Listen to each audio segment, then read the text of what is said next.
interestingly enough, I asked people, put on your paradigm, because a lot of times when we look at project management, we're thinking about internal projects.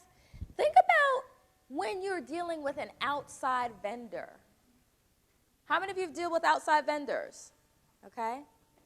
You guys, PDD, the Marriott, that's an outside vendor. Do you think maybe there's a contract involved?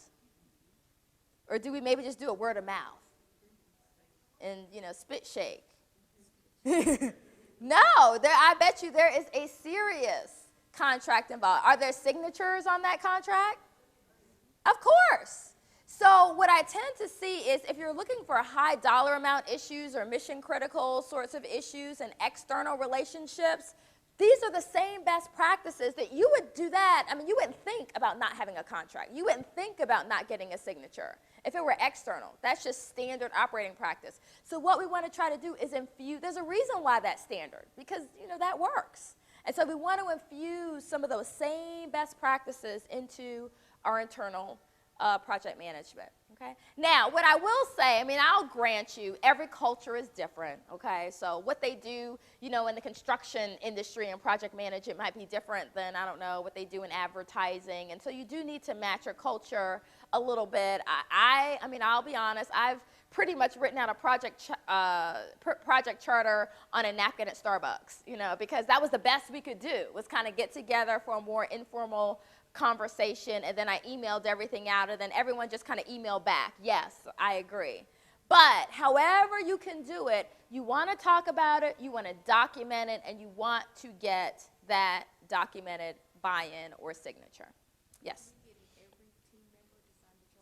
Very, very good question. She's saying, are you getting every team member to sign the charter? I think it varies. I want to hear you guys, but let me hear from them first, and then let me share with you my experience. But who signs a project charter from your experience? Yes?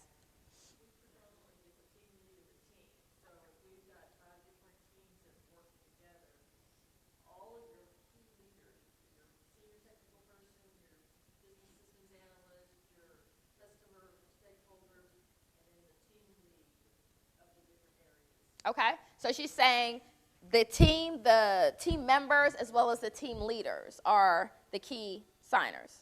Yes. Oh, just the team leads. Okay, so. Okay, so she has various team leads, so maybe 5 different teams. So the leads and above. Okay. Others, who's signing it? Sponsor. To me, you definitely need to have that. And I think she spoke to that, saying, hey, having the higher levels sign it in many ways makes it easier for the lower levels to sign it as well. Okay? But I would say the key stakeholders certainly need to have the sponsor sign it. Certainly you need to have the project manager sign it. For me, I had my team members sign it, because part of what they were signing was the time commitments, also their understanding of their role. So I needed to ensure that they were in agreement with that as well. Anybody have anything different? No? But this is also a great technique to that point of making sure your sponsor is highly engaged, okay? Because we've got a big issue with that as well. But that's another topic for another day.